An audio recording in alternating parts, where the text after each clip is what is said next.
Sem Pedro, que lamentavelmente está fora da temporada, o Flamengo precisa encontrar soluções. Pode ser que o clube consiga encontrar essa solução no mercado, e eu já até falei qual que seria a minha escolha no mercado, né? Para mim, o Flamengo deveria ir atrás de um único nome, e esse único nome poderia manter a forma do time jogar dentre aqueles que podem vir por ainda estarem sem contrato. Esse nome, na minha opinião, seria o camaronês Choupo-Moting, que jogou no PSG e no Bayern de Munique recentemente. Os dois últimos clubes, vamos combinar, que são clubes de bastante orçamento, né? Então, um cara que fez boas temporadas pelo Bayern, inclusive, recentemente. Essa seria a minha opção de substituto, de reposição, de ida ao mercado. Mas ela não é a única opção possível para que o Flamengo resgate e tenha sim possibilidade de título importante nessa temporada. Não, o ano do Flamengo não acabou, em que pese a fatalidade lamentável e muito triste que aconteceu com o Pedro. Nesse vídeo a gente vai te explicar as opções que o Tite tem. E eu vou te explicar a opção que você também tem. Cara, eu vou te dar uma qualificação. Simplesmente isso. De graça, a hashtag Treinamento está oferecendo um curso de Power BI. O Power BI é essencial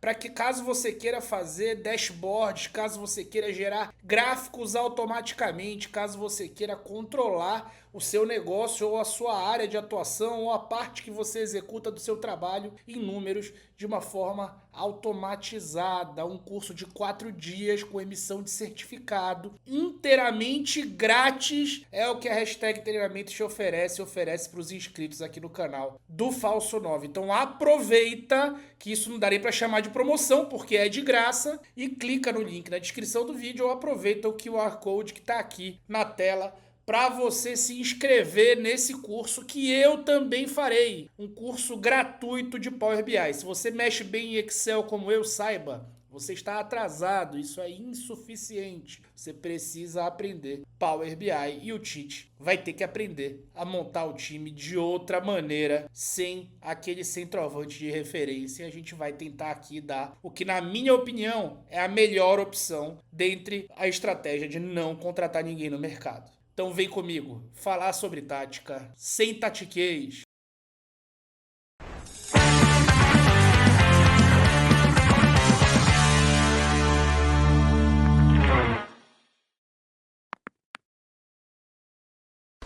Primeiro vamos lembrar dessa saudosa escalação que pela última vez entrou em campo contra o Palmeiras no 2-0. Sim, o último grande jogo do Flamengo foi pela última vez quando o time jogou com o time titular. Coincidência ou não, essa era a escalação, e essa escalação tinha em sua estratégia principal agredir, né, o adversário a partir desse espaço, que é o entrelinhas do adversário geralmente, tá? Então vamos simular que tem duas linhas de 4 ali, uma na linha do Pedro, outra ali na linha do meio de campo, e que esses caras ali, Arrascaeta, Everton Cebolinha e Gerson, ocupavam esse entrelinhas para gerar jogo a partir desse setor, né? Fato é que numa última fase ali, já numa fase de finalização, o Arrasca era um jogador que estava sempre ali meio que alinhado ao Pedro, quase como um ponta de lança, quase como um segundo atacante nesse 4-2-3-1 que mantinha o tempo inteiro no entrelinhas os dois pontas que eu coloquei aí em amarelo, Gerson e Everton Cebolinha, e o tempo inteiro ali quase como atacantes os dois caras mais centralizados de comando de ataque, que eram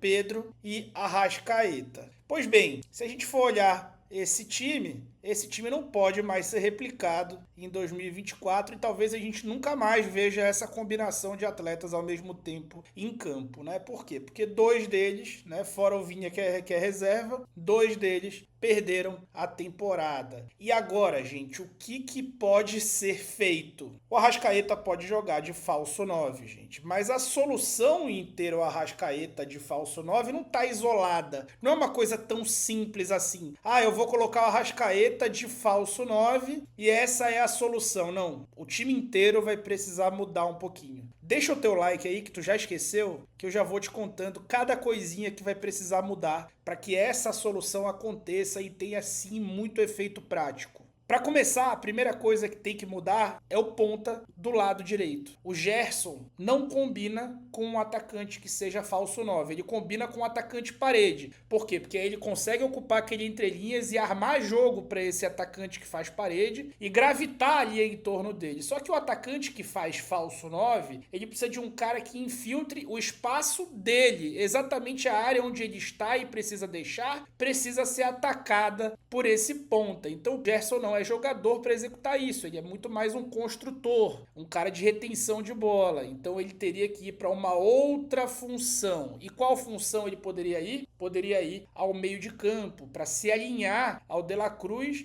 formando ali o melhor trinca de meio de campo da América, né? E aliás, essa trinca potencializaria o Pulgar, que não ficaria tão exposto como ele fica quando joga junto com o De La Cruz. Jogaria basicamente a formação que joga o time do Bielsa no Uruguai, que tem o primeiro volante, o Ugarte, tem o De La Cruz, alinhado com o Valverde como segundo homem do meio de campo, que eu gosto de chamar de médios, né? Que não são nem volante e nem meia. Tu já tá vendo aí o Bruno Henrique e o Luiz Araújo. Calma, isso não é a minha formação final, tá? Calma, a gente vai aos poucos entendendo o que muda. Por que Bruno Henrique e Luiz Araújo aí nesse time? Bom, o Arrascaeta, como falso 9 que é um jogador que, nesse contexto, que deixaria o comando do ataque para gravitar pelo meio de campo. E o falso 9, quando executa isso, ele precisa deixar o quê? Espaço a ser atacado pelos pontas. Só que o Flamengo, não se esqueçam, ele precisa poder atacar pelo entrelinhas.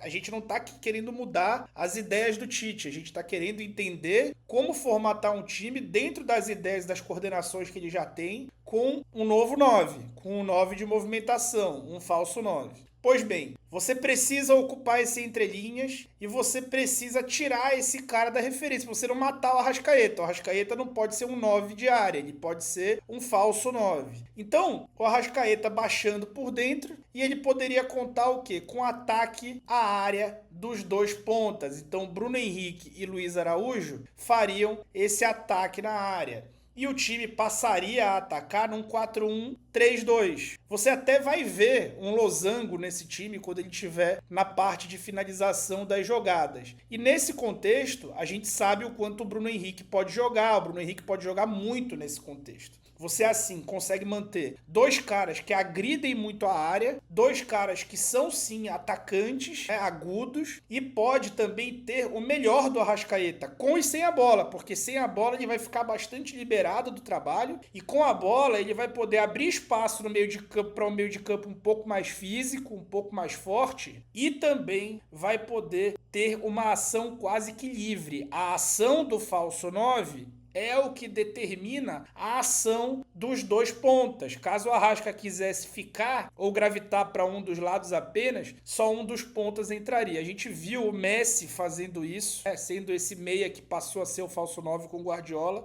Não estou querendo comparar o Arrasca com o Messi, mas a gente pode lembrar, por exemplo, do Liverpool, do Bob Firmino. O Firmino ali com o Klopp jogava de falso 9, apesar de ter sido já um 9 antes, né? E quem é que entrava? Mané e Salah. Dois caras de força, de infiltração e de pé trocado, exatamente como o Bruno Henrique e como o Luiz Araújo. Assim, você teria atacando entre linhas 3 jogadores e não só 2, como a gente estava mostrando, e teria dentro da área 2 jogadores, né, como o time já estava acostumado a fazer. Na verdade, naquela outra ideia, a gente também tinha o Ayrton Lucas muito agressivo. E nessa ideia, eu tô colocando o Ayrton um pouco mais recuado. Mas se é para usar o Ayrton mais recuado, é melhor não usar o Ayrton e usar o Alexandro. E para eu não ter aquele cara de referência e não poder usar tanto a bola longa, é melhor eu não usar o Fabrício Bruno e eu usar o Léo Ortiz dentro da zaga. E aí, esse seria o time mais construtor possível. E esse time ainda teria boas reposições. Então, se o Arrasca não pudesse jogar, poderia ser usado o Lohan que foi centroavante na base. Ele poderia fazer essa função até mais, até como um 9 muitas vezes, do que como um falso 9. Isso sem falar do óbvio, que é colocar o Carlinhos. Só que o Carlinhos não tem tamanho para esse momento assumir a 9 e é tua, né? Não dá para pensar nisso. E isso abriria espaço até para o Alcaraz. O Alcaraz poderia ser o substituto imediato, tanto do Gerson quanto do De La Cruz no meio de campo do Flamengo. Além disso, a ponta direita fica muito bem servido. Lembrando que essa ponta direita é praticamente um atacante, né? O cara que vai terminar as jogadas lá na fase final. Então teria o Luiz Araújo, que claro, pela justiça da bola precisa ser o primeiro da fila. Teria o próprio Lohan. Teria o Plata, que acabou de chegar e talvez até tenha mais característica de força para fazer isso do que o próprio Luiz. E tem o Gabriel, que poderia reeditar essa dupla de ataque com o Bruno Henrique de uma maneira como já aconteceu em 2019, com o próprio Arrascaeta fazendo a função de falso 9 contra o Cruzeiro, por exemplo, em Minas, como o Bernardo Ramos lembrou na nossa live, ou como muitas vezes o Reinier entrava para fazer essa função de falso 9 e abria Gabriel, abria Bruno Henrique. Mas para isso o Gabriel teria que evoluir bastante, melhorar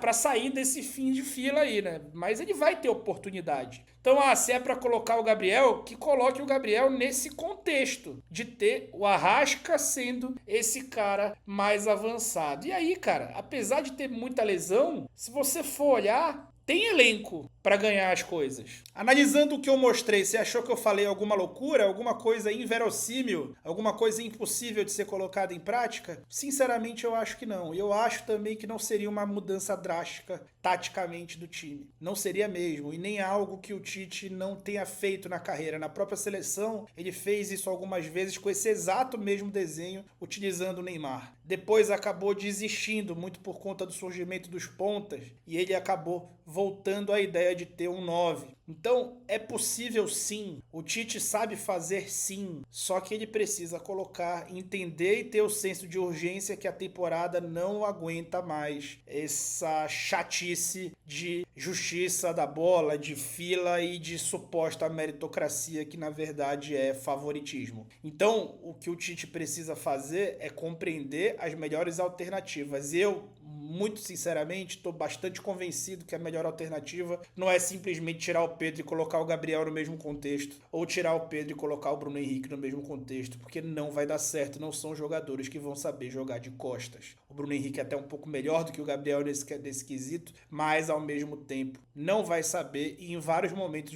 ofensivos o time não vai conseguir construir jogadas contra os seus adversários. Aliás, nas vezes que o Flamengo ficou sem Arrascaeta e sem Cebolinha ao mesmo tempo, foram os momentos que o Flamengo teve instabilidade no ano. Não vai mais ter o Cebolinha, então tem que encontrar outra forma de atacar. E não tá tão difícil assim, gente. Não tá tão difícil assim. E o que não tá nada difícil também é você aprender Power BI, porque tá de graça pela hashtag treinamentos só para os inscritos aqui no canal do Falso 9. Então aproveita, que isso não é nenhuma promoção, e se inscreve no curso gratuito. Eu não sei mais nem o que te falar para te convencer. Gratuito de Power BI, tá? Clicando no link na descrição do vídeo ou acessando o QR Code que tá aqui na tela, tá bom? O que você achou da minha solução? Tô viajando? Tô doidão? Comenta aí com a tua então e vamos ver se você me convence, tá bom? Muito, muito obrigado e eu fui.